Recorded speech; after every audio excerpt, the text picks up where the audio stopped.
શું એવું બની શકે કે હજારો વર્ષ જૂની કોઈ વાર્તા, કોઈ પ્રાચીન પ્રબોધકના જીવનની કથા, એ ભવિષ્ય માટેની એક એક ગુપ્ત બ્લુપ્રિન્ટ હોય? આજે આપણે એવા સ્ત્રોતોમાં ઊંડા ઉતરી રહ્યા છીએ જે જૂના કરારના પ્રબોધક એલિયાને બાઇબલના અંતિમ પુસ્તક પ્રકટીકરણમાં વર્ણવેલા પેલા રહસ્યમય બે સાક્ષીઓ સાથે જોડે છે. અને આ કોઈ ઉપરછલ્લી સરખામણી નથી, ખરું ને? આ સ્ત્રોતો એક બહુ જ ચોક્કસ દલીલ કરે છે. એમનું કહેવું છે કે અંતિમ સમયમાં એક 3.5 વર્ષનો નિર્ણાયક સમયગાળો આવશે, જેને એક સપ્તાહનો પ્રથમ અર્ધભાગ કહેવાય છે.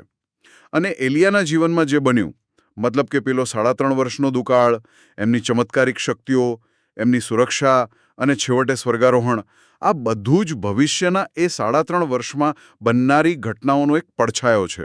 તો ચાલો આ દાવાને બરાબર ચકાસીએ. આપણું કામ એ સમજવાનું છે કે આ અર્થઘટન પાછળનો તર્ક શું છે. આ બે સાક્ષીઓ કોણ છે? આ 3.5 વર્ષની સમયરેખા આટલી બધી મહત્વની કેમ છે? અને એલિયાના જીવનની કઈ કઈ ઘટનાઓને ભવિષ્યના પુરાવા તરીકે રજૂ કરવામાં આવી છે? ચાલો આ કોયડો ઉકેલવાની શરૂઆત કરીએ. સારું, તો પાયાથી શરૂ કરીએ. પ્રકટીકરણમાં જે બે સાક્ષીઓનો ઉલ્લેખ છે, આ સ્ત્રોતો મુજબ એ કોણ છે? શું આ કોઈ બે ઐતિહાસિક વ્યક્તિઓ છે જે પાછા આવશે? કેટલાક લોકો એવું માને છે ને કે પછી આ કંઈક બીજું છે. જુઓ, અહીં જ આ આખું અર્થઘટન છે ને, એક રસપ્રદ વળાંક લે છે. આ સ્ત્રોતો પ્રમાણે આ કોઈ બે લોકો નથી. અચ્છા, તો પછી? એમની દલીલ એવી છે કે બે સાક્ષીઓ એ તો 1,44,000 લોકોનો એક મોટો સમૂહ છે. એનું પ્રતિકાત્મક નામ છે, જેમને પ્રકટીકરણમાં ઈશ્વર દ્વારા મુદ્રાંકિત કરવામાં આવ્યા છે અને પ્રથમ ફળ તરીકે ઓળખવામાં આવ્યા છે. એક મિનિટ, જો સમૂહ 1,44,000 લોકોનો છે, તો પછી તેમને બે સાક્ષીઓ કેમ કહેવામાં આવે છે? આ થોડું ગૂંચવણભર્યું નથી લાગતું? બહુ સારો પ્રશ્ન છે. વાત એમ છે કે આ સંખ્યા વિશે નથી, પણ કાયદેસરતા વિશે છે. જૂના કરારના કાયદા મુજબ કોઈપણ વાતને સત્ય સાબિત કરવા માટે ઓછામાં ઓછા બે સાક્ષીઓની જરૂર પડતી હતી. એટલે અહીં બેનો આંકડો તેમની સાક્ષીની વિશ્વસનીયતા, અધિકૃતતા અને શક્તિનું પ્રતીક છે. ઓકે, એટલે હું બરાબર સમજીને, જૂના જમાનામાં કાયદા મુજબ કોઈ પણ વાત સાબિત કરવા ઓછામાં ઓછા બે સાક્ષીઓ જોઈએ, એ સંદર્ભમાં બેનો આંકડો વપરાયો છે. સંખ્યા માટે નહીં, પણ વિશ્વસનીયતા માટે. બિલકુલ, એકદમ બરાબર. હવે વાત કરીએ સમયગાળાની. આ એક સપ્તાહનો પ્રથમ અર્ધભાગ એ 3.5 વર્ષનો સમય છે. બાઇબલમાં તેને અલગ અલગ રીતે વર્ણવવામાં આવ્યો છે. ક્યારેક 1260 દિવસ, ક્યારેક 42 મહિના, તો ક્યારેક એક સમય, બે સમય અને અડધો સમય. પણ આ બધાનો અર્થ એક જ છે. અને આ સ્ત્રોતો મુજબ આ સમયગાળો સંતો માટે મહાન સંકટકાળનો સમય છે. સંકટકાળ. અને એનું કારણ શું છે? તમે શ્વાપદનો ઉલ્લેખ કર્યો હતો. બાઇબલની ભવિષ્યવાણીમાં આ એક બહુ મોટો અને રહસ્યમય ખ્યાલ છે. આ સ્ત્રોતોના મતે આ કોણ? આ સ્ત્રોતો દલીલ કરે છે કે પ્રકટીકરણનું શ્વાપદ, પછી દાનિયેલના પુસ્તકની ઉજ્જડ કરનારી ધિક્કારપાત્ર વસ્તુ અને પાઉલ દ્વારા ઉલ્લેખિત પેલો વિનાશનો પુત્ર, આ બધા એક જ સત્તા તરફ ઇશારો કરે છે. અને આ દસ્તાવેજો ખૂબ સ્પષ્ટપણે આ સત્તાને બેબિલોનની પોપ સત્તા સાથે જોડે છે. એક મિનિટ, અહીં 3 અલગ અલગ નામો છે: શ્વાપદ, ધિક્કારપાત્ર વસ્તુ અને વિનાશનો પુત્ર. શું આ સ્ત્રોતો એમ કહી રહ્યા છે કે આ બાઇબલના અલગ અલગ લેખકો સદીઓના અંતરે એક જ ભવિષ્યની સત્તા વિશે વાત કરી રહ્યા હતા, પણ પોતપોતાના શબ્દોમાં? હા, તેમનો દાવો બરાબર એ જ છે. અને તેઓ કહે છે કે આ બધું શરૂ ક્યારે થાય? જ્યારે આ સત્તા કોઈ ભૌતિક, પવિત્ર સ્થાન કે મંદિરમાં પોતાને સ્થાપિત કરે અને પોતાની પૂજા કરાવવાનું શરૂ કરે. બસ એ જ દિવસથી આ 3.5 વર્ષનું કાઉન્ટડાઉન શરૂ થાય છે. સારું, તો આપણી પાસે પાત્રો અને સમયરેખા સ્પષ્ટ છે. એક તરફ 1,44,000 લોકોનો શક્તિશાળી સમૂહ છે અને બીજી તરફ એક સત્તા છે જે પોતાની પૂજા કરાવવા માંગે છે. હવે મને એ સમજાવો કે આ સ્ત્રોતો એલિયાની સદીઓ જૂની વાર્તાને આ ભવિષ્યની ઘટનાઓ સાથે બરાબર જોડે છે કેવી રીતે? પહેલો પુરાવો શું છે? સૌથી પહેલો અને સૌથી સ્પષ્ટ પુરાવો દુકાળ છે. જૂના કરારમાં એલિયા રાજા આહાબના દરબારમાં જઈને ઘોષણા કરે છે કે હવે દેશમાં વરસાદ નહીં પડે, અને બાઇબલ સ્પષ્ટપણે કહે છે કે 3.5 વર્ષ સુધી ભયંકર દુકાળ પડ્યો. હવે આની સરખામણી પ્રકટીકરણના 2 સાક્ષીઓ સાથે કરો. તેમને પણ એવી જ શક્તિ આપવામાં આવી છે કે તેઓ પોતાની ભવિષ્યવાણીના 1260 દિવસ સુધી વરસાદને રોકી શકે. સમયગાળો પણ એ જ અને શક્તિ પણ એ જ. એટલે કે આ સ્ત્રોતો માત્ર ઘટનાઓની સરખામણી નથી કરી રહ્યા, પણ શક્તિના પ્રકારને પણ જોડી રહ્યા છે. એક તરફ કુદરત પર નિયંત્રણ અને બીજી તરફ દુશ્મનો સામે સીધી દૈવી શક્તિ. આ બતાવે છે કે એમની સત્તા કેટલી વ્યાપક છે. દુશ્મનો સામેની શક્તિની વાત આવી તો એલિયા તો એ માટે ખૂબ જાણીતા હતા, ખરું ને? બિલકુલ.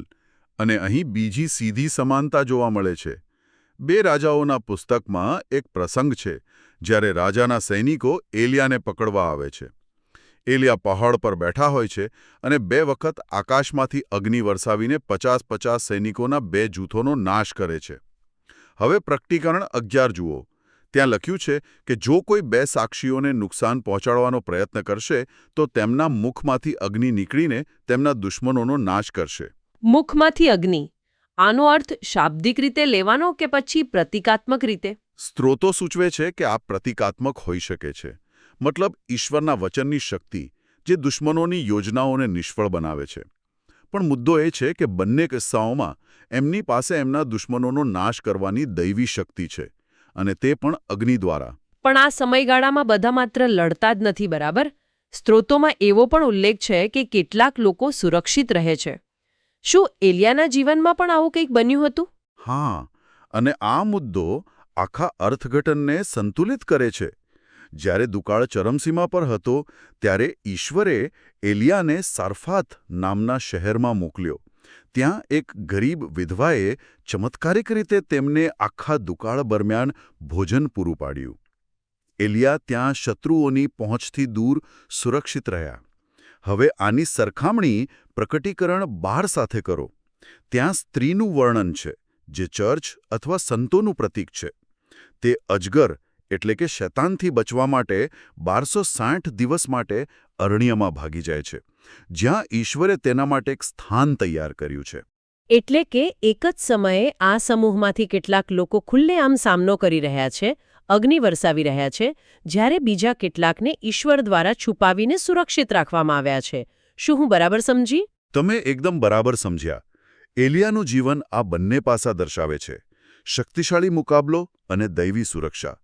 આ સ્ત્રોતો દલીલ કરે છે કે અંતિમ સમયમાં પણ એવું જ થશે. તો આ 3.5 વર્ષ સુધી 2 સાક્ષીઓ અજેય લાગે છે. તેઓ હવામાનને નિયંત્રિત કરે છે, દુશ્મનોનો નાશ કરે છે, પણ દરેક સારી વાર્તામાં એક વળાંક આવે છે. આ 1260 દિવસ પૂરા થાય ત્યારે શું થાય છે? ત્યારે વાર્તા અચાનક પલટાઈ જાય છે. પ્રકટીકરણ 11:7 કહે છે કે જ્યારે તેમની સાક્ષી પૂરી થશે ત્યારે અતલ ઊંડાણમાંથી આવતું શ્વાપદ તેમની સાથે યુદ્ધ કરશે, તેમને હરાવશે અને મારી નાખશે. આટલી બધી શક્તિ પછી અંતે તેમનો પરાજય થાય છે. એલિયાના જીવનમાં આના જેવી કોઈ ઘટના બની હતી? તેઓ તો ક્યારે હાર્યા હોય એવું મને તો યાદ નથી. દેખીતી રીતે નહીં, પણ સ્ત્રોતો એક સૂક્ષ્મ પણ મહત્વપૂર્ણ સમાનતા દર્શાવે છે.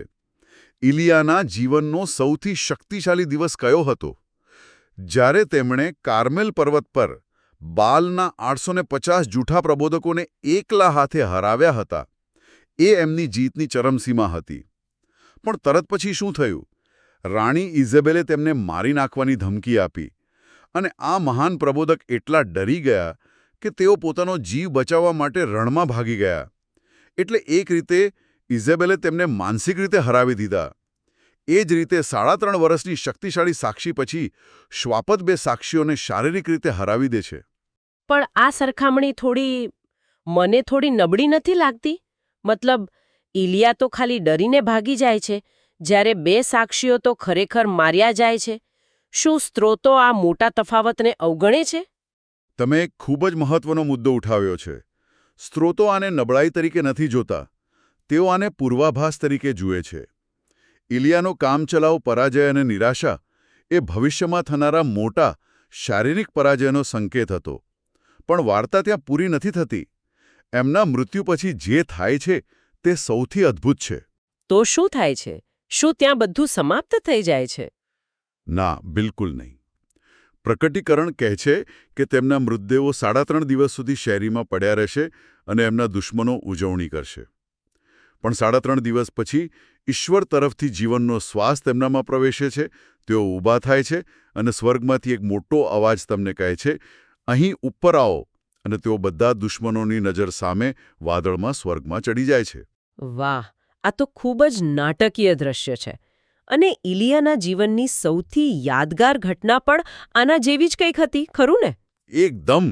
ઇલિયાનું તો મૃત્યુ જ નહોતું થયું. 2 રાજાઓનું પુસ્તક વર્ણવે છે કે કેવી રીતે અગ્નિનો રથ અને ઘોડાઓ દેખાયા અને ઇલિયાને વાવણટોળમાં જીવતા જ સ્વર્ગમાં લઈ જવામાં આવ્યા. 2 સાક્ષીઓનું વાદળમાં સ્વર્ગારોહણ અને ઇલિયાનું વાવણટોળમાં સ્વર્ગારોહણ. આનાથી વધુ સ્પષ્ટ સમાનતા બીજી કઈ હોઈ શકે? અને દસ્તાવેજોમાં ઇલિયા દ્વારા એક મૃત બાળકને જીવિત કરવાનો પણ ઉલ્લેખ છે. એ ક્યાં બંધ બેસે છે? તે આખી સમયરેખાનો અંતિમ ભાગ છે. સારફાથમાં વિધવાનો પુત્ર મૃત્યુ પામે છે અને એલિયા તેને જીવિત કરે છે, ખબર છે? સ્ત્રોતો આ ઘટનાને પ્રથમ પુનરુત્થાનના પ્રતીક તરીકે જુએ છે. તેઓ દાવો કરે છે કે જ્યારે 2 સાક્ષીઓનું સ્વર્ગારોહણ થાય છે તે જ સમયે પ્રથમ પુનરુત્થાન પણ થાય છે. જે સંતો મૃત્યુ પામ્યા છે તેઓ જીવંત થાય છે, અને જે જીવંત છે તેઓ બધા સાથે મળીને હવામાં ઉઠાવી લેવાય છે. આ ઘટના તેમના માટે મહાન સંકટકાળનો અંત છે. આ પછી જ પૃથ્વી પર રહેલા લોકો માટે ઈશ્વરના ક્રોધની 7 વિપત્તિઓ શરૂ થાય છે. તો આ બધાનો સાર શું છે? જો આપણે આ બધા ટુકડાઓને જોડીએ તો આ સ્ત્રોતો જે ચિત્ર રજૂ કરી રહ્યા છે તે કેવું દેખાય છે? મૂળભૂત રીતે આ સ્ત્રોતો કહી રહ્યા છે કે એલિયાનું જીવન માત્ર એક ઐતિહાસિક વાર્તા નથી, પણ અંતિમ સમયમાં ચર્ચ સાથે શું થશે તેની એક ભવિષ્યવાણી છે. આ 3.5 વર્ષનો સમયગાળો એ માળખું છે જેમાં બધું બંધ બેસે છે. એલિયાની જેમ 2 સાક્ષીઓ એટલે કે 1,44,000 હવામાન પર નિયંત્રણ રાખશે, દેવી શક્તિથી દુશ્મનોનો સામનો કરશે અને છેવટે તેમનું સ્વર્ગારોહણ થશે. અને એમનું મુખ્ય કાર્ય શું? તો કે લોકોને શ્વાપદની પૂજા કરવા સામે ચેતવણી આપવાનું અને શાશ્વત સુવાર્તાનો પ્રચાર કરવાનો. આમાં એક વાત મને થોડી વિચિત્ર લાગે છે. આપણે શહીદ તરીકે એવા લોકોને વિચારીએ છીએ જો ચૂપચાપ અત્યાચાર સહન કરે. પણ અહીં તો એવા પાત્રો છે જે દુશ્મનોને આગથી બાળી નાખવાની શક્તિ ધરાવે છે. તો પછી તેમને શહીદ કેમ કહેવા? સ્ત્રોતો આનો શો જવાબ આપે છે? બરાબર. આ એક તાર્કિક પ્રશ્ન છે અને સ્ત્રોત તેને સીધો સંબોધે છે.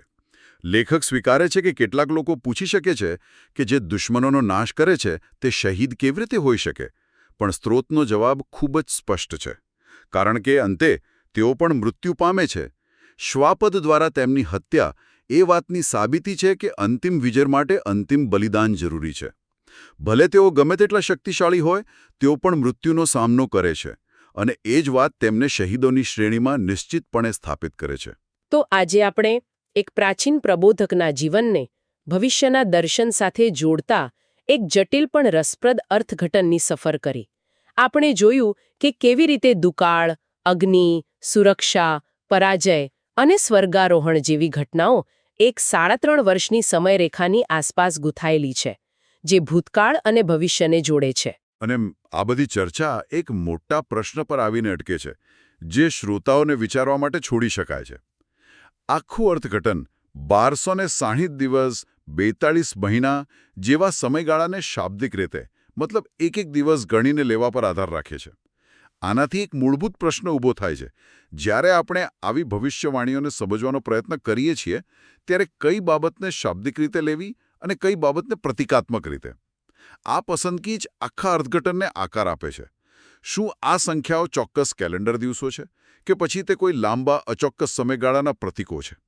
આ એક પ્રશ્નનો જવાબ જ ભવિષ્ય વિશેની આપણી સમજને સંપૂર્ણપણે બદલી શકે છે.